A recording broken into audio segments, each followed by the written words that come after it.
Okay. So today we're going to look at writing the shorthand electron configuration. Your book refers to it as a noble gas electron configuration. So if you do the reading, that's the one they're talking about.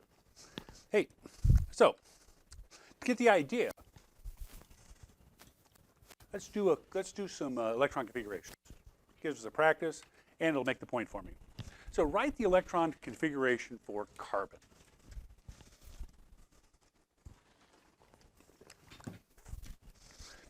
So carbon's number 6, right? So first arrow, we start at the bottom, work our way up.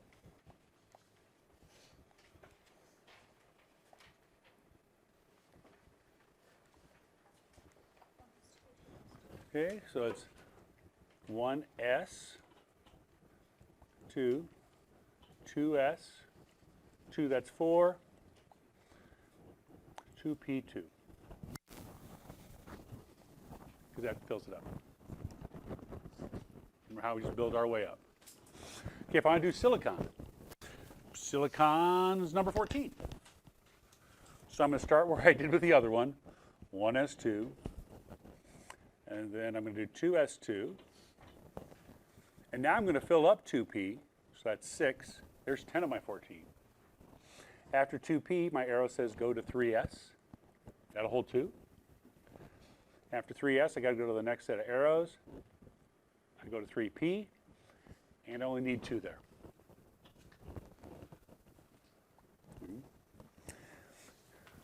Germanium. See if this is germane to what we want to talk about. Okay, so 1s2 is 32, so I got to know I'm going to have to go 1s2, 2s2, 2p6, 3s2, 3p. This time it's going to be 6, and that is 10, 18. Then after 3p comes 4s. That's 20. Then 3d holds 10, that's 30. And finally I end up at 4p. You only need 2 there.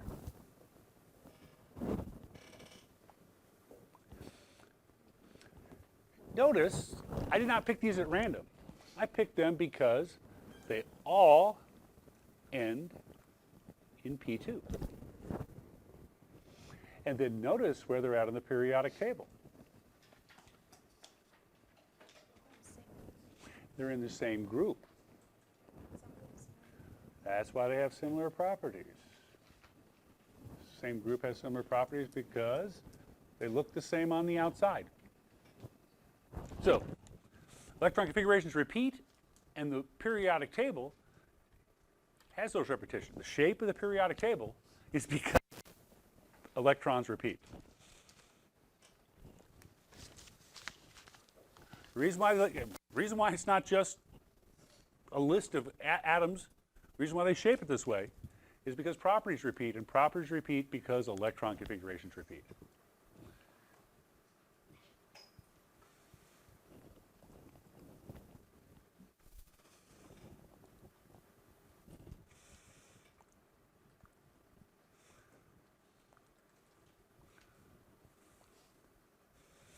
Okay.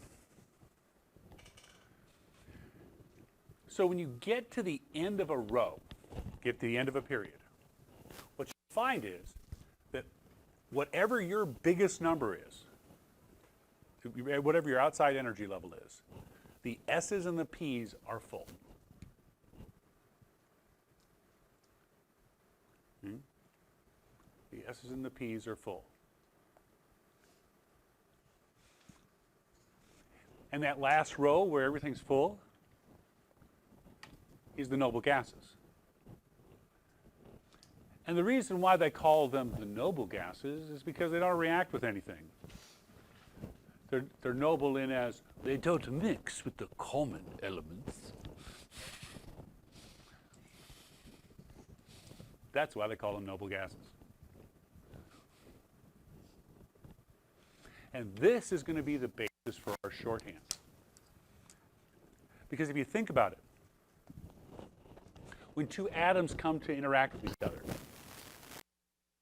they're going to run into each other. The ones on the outside. Only the outside ones are going to run into each other. Those inner ones aren't going to do anything. Well, they do something, but not much, because they're not going to touch the other one. So atoms are very superficial. They only care what's on the outside. Okay? So I get to the full, and then the next thing I put is going to be the next energy level. Okay? Next thing I put is going to be the next energy level. So that tells me I got a new outside, because I just filled up my inside. That's going to be the basis for our shorthand. The inside looks like this, and it's not going to do anything. The outside looks like this, and you're specific there. So let's look at our periodic table a little bit differently. You know, it's got all those columns and shapes. Let's do some counting. Notice how wide these are. That is 1, 2 columns wide. How wide is the green? 1, 2, 3, 4, 5, 6, 7, 8, 9, 10 wide. How many here? 1, 2, 3, 4, 5, 6. And down here? 1, 2, 3, 4, 5, 6. Could you guess what the number's going to be? Because there's a reason. 2, 6, 10. 14 yet. 11, 14. In the yellow area, the s orbitals are filling on the outside. Okay? If I asked you to do the electron configuration of hydrogen, you'd say 1s1. Right? If I asked you to do the one for lithium, you do, I need 3 electrons, that'd be 1s2, 2s1. Right? If I asked you to do sodium, you'd got to get to 11, 1s2, 2s2, 2p6, 3s1. So everything in this column is going to end in s1. Everything in this column is going to end in s2. Now, helium really ends in s2. We put it over there, though, because it behaves like a noble gas. It behaves like it's full. Whereas these with 2 have more to put in that energy level. First energy level doesn't have a P. So you can say that at the end of the row, all the S's and P's are full. Okay? So the ones we did, carbon, silicon, germanium, right there. They all ended in, oh, sorry, wrong column. Right there, they all ended in P2. So that block is the P block. P orbitals are filling. This block is the F's. This is the D's. Does that make sense? You probably hadn't noticed that pattern until somebody color-coded it and started counting. Okay. Now, so when you did here, you guys were counting. I knew it was supposed to end at 3p2 because it's the third. I knew where to stop because it's the third row down, and it's p2. So I just keep going until I hit p2 and I don't have to count. Until I hit 3p2 and then I don't have to count anymore. Okay. So the shorthand. You write the symbol of the noble gas before the element in brackets. Brackets are the square ones. Braces are the curvy ones, and parentheses are the one simple curve. Braces, brackets, and parentheses. Okay. By doing that, you're saying the inside looks like this noble gas, and it's full. And then you're specific about the rest of the electrons.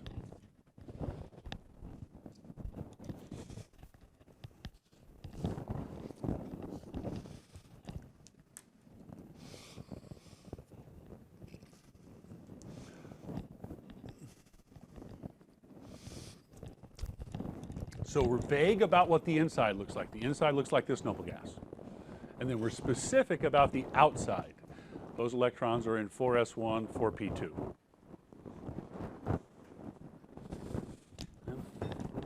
So to show you what we're doing, it's really just substitution. If I ask you to write the full configuration for aluminum, okay, I find aluminum here, and I can tell that I need to go until I hit P1, and it's 3P1. It's the third row down. So 3P1 is where I'm going to stop.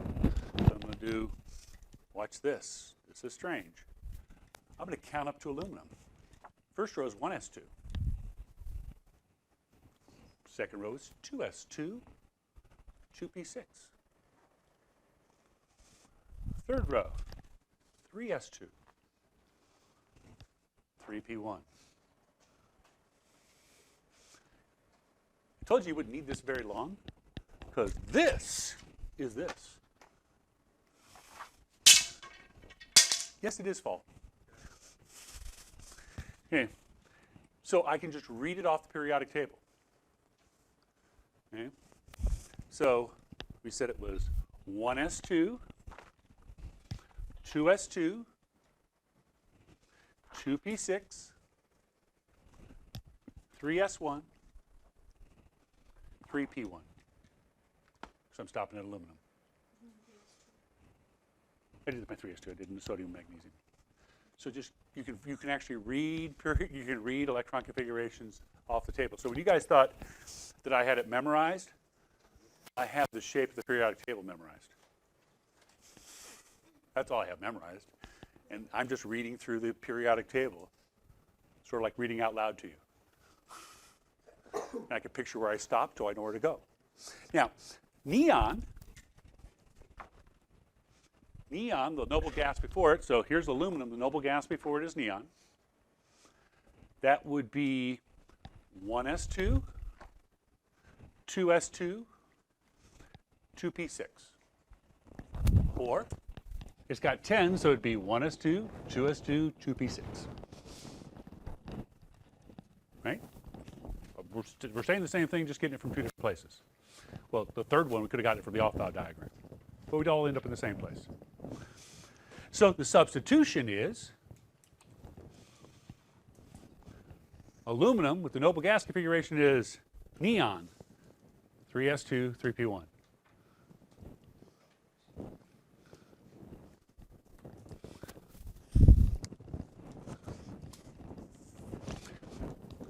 Now, I'd rather not have to do this full configuration stuff. So the quicker way to get to it is to just say, here, aluminum. What's the noble gas before aluminum? You go up the row above and look at the end. It's neon. Write neon in brackets. Then, there's a couple ways to do this to know where to start, but I see this as 1, 2, 3. That's 3s2. 3p1. Second way of doing it. Neon's right here. That's 1, 2, 2p6. I stopped right here. I got 3 more to go. 3s2, 3p1. Does that make sense? So the noble gases are always going to be p6, except for helium. And they're going to be the p6 that's on the row. This is 2p, 3p, 4p, 5p, 6p. So after krypton,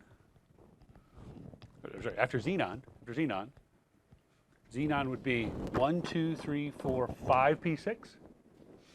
And after 5p comes 6s. Or after 5p comes 1, 2, 3, 4, 5, 6 S2. What comes after 5p6? 6s2. So they go together. They really fit together. Now they came up with the periodic table first. Periodic table, 1850s. Electron configurations, 1940s. So they used the periodic table for almost 100 years without knowing why it worked. Because it was a law, not a theory. Okay, so if I asked you to do germanium, which we just did a second ago. You already wrote this one down, right? How could I shorten that? Okay, so I find germanium. The noble gas before it is argon. Put argon in brackets. And then I just have to know where to start after argon. And it's as simple as counting. 1, 2, 3, 4. I've begun row number 4, so the 4s2 is the first 4. Right? And that gets me 18, and 4s2 is 20. Right? And then I have to go across this row. That's 3d10, right? Oh, how did I know it's 3d? Well, what comes after 4s? 3d. So the d's are always going to be one behind. Right? If you look at the d, right before a d comes, right before the d comes something higher. So you got 5s, then 4d, 5p, 6s, 4, 5. The 5 is always one behind.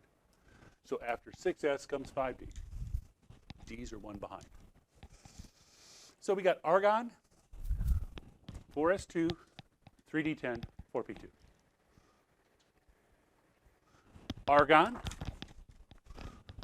4s2, 3d10, 4p2. S's and P's get the same number, D's are one behind. Okay. Just because you're going to run into it every once in a while, and I don't want you to be surprised, sometimes they go back and they change the order. And all they did was put them in numerical order by energy level. So be careful when you read them. Half the time they change it, half the time they don't. I prefer not to change it because you lose information when you change it. Okay? But I understand why they do it, but you lose information when you do it. How did I get 3d10? Well, I did argon, and that was 4s2. And these are the d's. What's the first place d shows up? On the third row, right? The first d is 3d. So if this is the first set of d's, it's got to be 3. Does that make sense? First set of s's is 1, so this has got to be 1s. The first set of p's is 2, so this has got to be 2p. The first set of d's is 3, so this has got to be 3d. And the first set of f's is 4, so this has got to be 4f. That make sense? I know which the first one is, where they start. That's why it was important. Where do they start? S's start on the first, B's start on the second, D's start on the third, F's start on the fourth. And it's pretty easy to see if you have that thing staring in front of you. Like, nah, he was just good. He was just a good record keeper.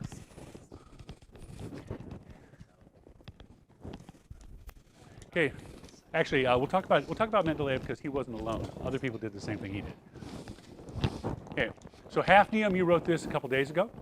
Do you want to write it again? Do you want to write it again? I know I don't want to write it again. So, hafnium. Hafnium's number 72. Okay, so I got to go to xenon. Xenon in brackets. Okay, so I got to have xenon in brackets. And that gets me, the next thing I have to fill is over here, and that is 1, 2, 3, 4, 5, 6 S2. Okay, now here's where people get lost. Follow the numbers. The next thing you do is go down here. Follow the numbers, 55, 56, 57, 58. And then you go all the way across here, and then you come back up here to 72. So what's going to come after 6S? Down here, 4F. What comes after 6S? 4F, and I'm going to fill it up. Yeah, what's your question? Some periodic tables, they pull down the lanthanides and actinides like in different ways. So Yeah, well, why are they specifically pulled down? It depends on how hard they're working to match configurations and D and F blocks, because we're learning the rules. Next thing we'll learn is the exceptions. Okay? Does that make sense? Yeah. Because think about it, when you get to those high energy levels, look at that Aufbau diagram. Look how close all those things get to each other. a little bit of energy difference will change the order. So it's not based on behavior. It's not. It was originally based on behavior, but they put it. If they're doing it by behavior, they usually move it down. If they're doing it by electron configuration, they usually leave it up. Some just take both of these down and put 15 across. They just leave a blank right there. So F will always be 2 behind? F will always be 2 behind. Right? What comes after 6S? 4F. So D's are 1 behind, F's are 2 behind. Right? That's what our chart says. Yeah. And then at the end, so say for the one above it, the one we did Germanium, yeah. yeah. So it all has to add up to the Right number of electrons. in it. Yep. Yeah, because argon's 18 of them. And there's 14 more gives us 32. So we're still describing where every single electron is. Okay? The inside looks like this noble gas. It's not going to do anything. The outside is the part that's going to do stuff, so I need to be specific. Right? It's a pretty logical system. I don't want to write all that if I can avoid it, because what comes after 4F, I go back up here and do the D's. And if I forget which D it is, I know the first row is 3, 4, 5. It's got to be 5D. 5D, and I'm going to go all the way across it, so I'm going to fill it up. Right? Because I'm going, no, I'm only going to, I'm going to hafnium, aren't I? 5D2. 5D, yeah, 2. 5D2, hafnium. Okay, so you'll notice the one above it, I put them all in numerical order. Okay? See, if you don't put them in numerical order, it's a lot easier to see this piece of it.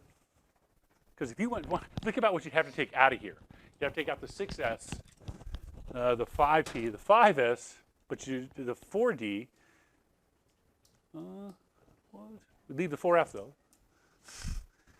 See why this way doesn't work very well? Why I don't like this one, I like this one better. Yeah.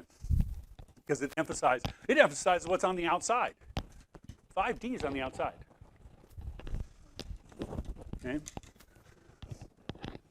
Hey, we got it right. Okay, so you've watched me do it like this. Now you'll see me do it on a periodic table in front of you. So let us write the shorthand electron configuration for tin. Number 50, SN. Step 1, find it on the periodic table. It's right there. Everybody found where tin's at?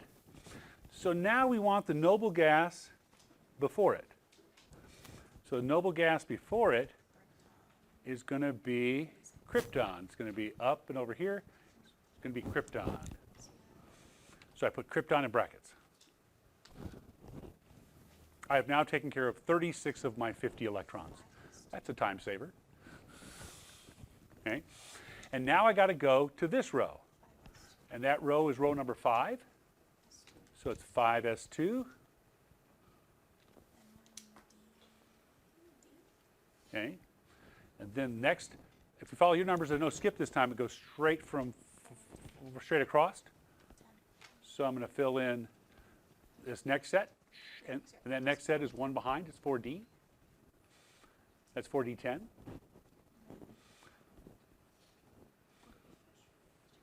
Okay, so, and the next one is P2 for sure, right? Ever see how I know it's P2? If I've forgotten where I'm supposed to do, I know this is 2. The first one's 2, so it's got to be 3, 4, 5 P2. Or S's and P's always have the same number. S's and P's are on the outside, usually. S's and P's always have the same number. So we get 5P2. Can you write the electron configuration of Agonisan just to give the rest? A what? Of Agonisan. It's not on there, number 118? Number 118 would be radon. Radon 7s2, 5f14, 7p6. Well, we knew I had to stop at 7p6, right? That's 118. Okay? And that's a lot shorter than writing 118 things, right? Isn't it nice to put down radon? You've taken out 86 of the 118. So then if we do discover the 119 element, it will be 8, 6, 8s1. It'll be 8s1. It'll be AS8, 8, 1, yeah. Okay. So write the electron configuration for sulfur. Oh, by the way, did you notice that it ended in P2, just like all our other examples that ended in P2 on the last one? Right? The 10 ended where germanium and carbon were, because it's in the same row. So, The same column. I mean. so in middle school we were told like, oh, look at the group and that'll tell you the number of valence electrons. That's why. That's why. Because of their electron configuration. And it depends on how they number the groups. Okay. All right, so sulfur. First you find sulfur on the periodic table. It's right there. So I find the noble gas before it. It's at the end of the row above it. So I got to write neon. No, it won't let me write there. There's one spot on the screen it won't let me write. Okay, neon. And then I got to talk about these two. That is 3s2. Okay, and this is P1, 2, 3, 4. So it's P4. And it's the second row of P's, which is number 3, or it's the same as the S's. S's and P's always have the same number. So it's neon, 3s2, 3p4. Really? I mean, we could write 1s2, 2s2, 2p6, 3s2, 3p4 if we wanted to. Okay? Same information, but the stuff on the inside doesn't do anything. Hey, let's try with the one for manganese. Not magnesium, manganese. The two most frequently mixed up ones. Okay. Tin and antimony? Neither one makes sense.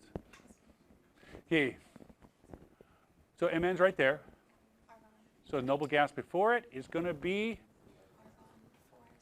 argon. And then next comes those two. It's an S2. Which S2 is it? It's the fourth one, so that's 4s2. And these is a D, and there's 5 across, so it's D5. Just got to decide which energy level. A couple of ways to do it. D is one behind, or it's the first row of D's. Either way, you put a 3 here. Or you look at the chart, what comes after 4s? 3D. Okay, so no matter which way you approach it, you're going to put a 3D there. So if you get stuck, remember that your noble gases are P6s. And you're just going to move on from there. Just got to figure out which P6 it is. Does that make sense? Is this what our homework is? It's part of what your homework is, yep. Let's do one more.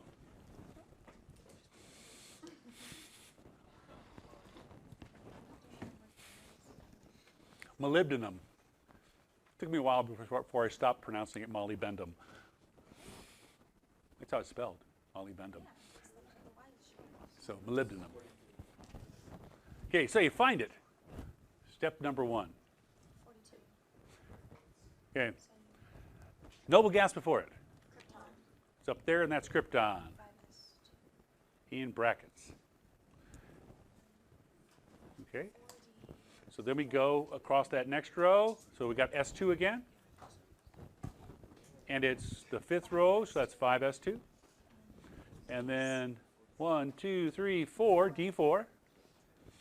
And it's the second row of D's, so that is 4D4. Or D's are one behind the S's. Every time. Reasonable? Let's redo it.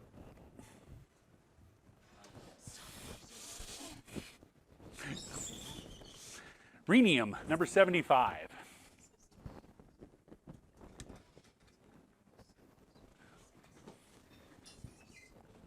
So why don't you guys do it all, and we'll see if we get the same answer. Okay, write it down on your papers, see if you and I come up with the same answer.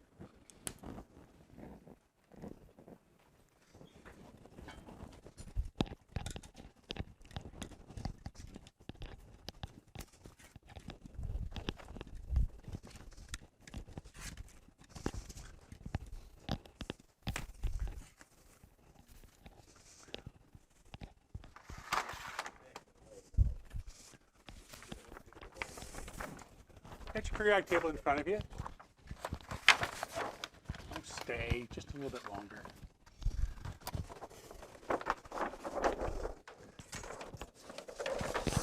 There chair wasn't so cheap, I'd get a better.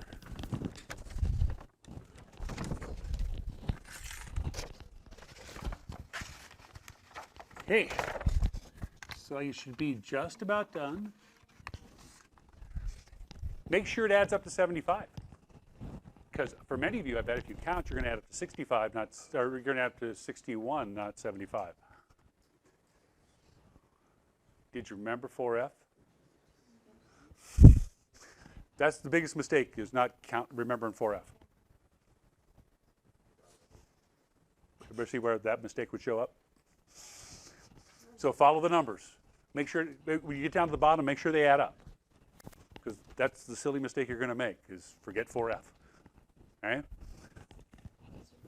So did everybody get xenon, 6s2, 4f14, 5d5? 5d5, yeah. Does that make sense? Okay, so that's what your homework's going to be like. We'll practice that some more. We are close to the end of this unit. We've got 1 or 2 more things, so you're looking at a test late next week. Okay. Yeah. Show the F? Okay, on the F, okay, so here we go. Okay, so get a different color so we can follow it along. Okay, so you went up here and got xenon, right? And then you did 6s2. But if you follow the numbers on your chart, the numbers go 57, 58, 59. They go through there.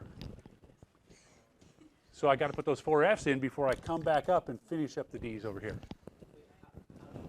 Just the Fs, well, there's 14. We filled them all up, so there's 14 of them.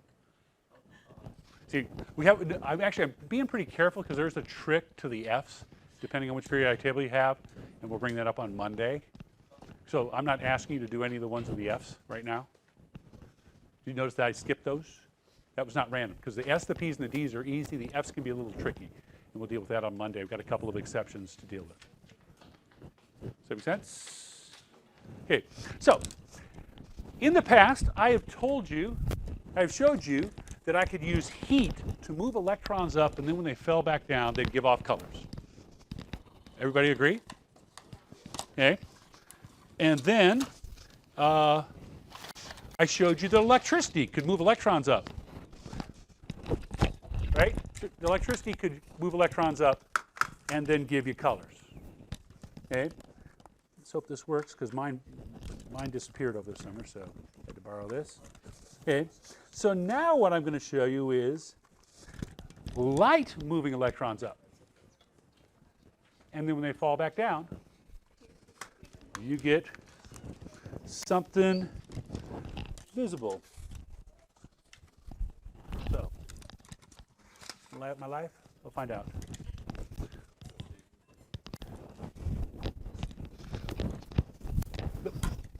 See how dark I can get it and see if I can trip on the way back.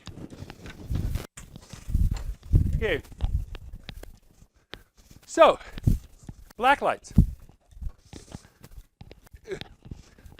This is a 75 watt bulb. Can anybody see? Is it really bright? No, because most of the light it gives off is not visible. Most of the light it gives off is ultraviolet. We can't see it. But our atoms can still absorb it. So the electrons absorb the ultraviolet and jump up in energy levels. And when they fall back down, they can give off that ultraviolet. But they can also fall down in steps.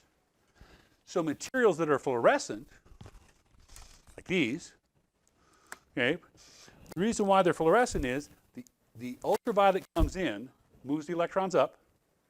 When they fall back down, they got to give off light. And if they fall back down in steps instead of all at once, they can give off visible light. Does that make sense? So they absorb. So what you see is they get to an excited state. UV brings them up excited. And then they fall back down, and you get to see the light. So, okay. Now, if you look around the room, you will notice that a lot of the whites are really, really bright. Okay? That's because in white clothing, white paper, they put materials called brighteners. And brighteners are materials that absorb ultraviolet and give back visible light. So they're not just reflecting the light, they're doing more than reflecting the visible light. So white light hits them, they reflect white, but UV light hits them and they give off more light. So they're actually brighter than they would be if they just reflected. And different whites have different ones. So notice you don't see the boards. And even over on the books on the shelves, you can see that some books have brightened pages and some books don't. You see the difference there?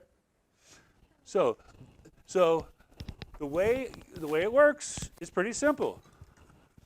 UV goes in and UV comes out. You guys stay there until I get the lights on. I don't want you tripping. Only I should trip. Okay. There you go. Have a great weekend. See you on Monday. We'll do something exceptional then. Well, yeah, that's true.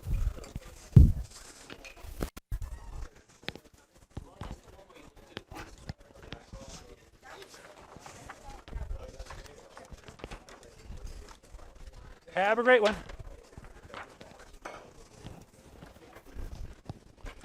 I don't like to just show you or tell you. I like to show you as much as I can. There are limits to what I can show you because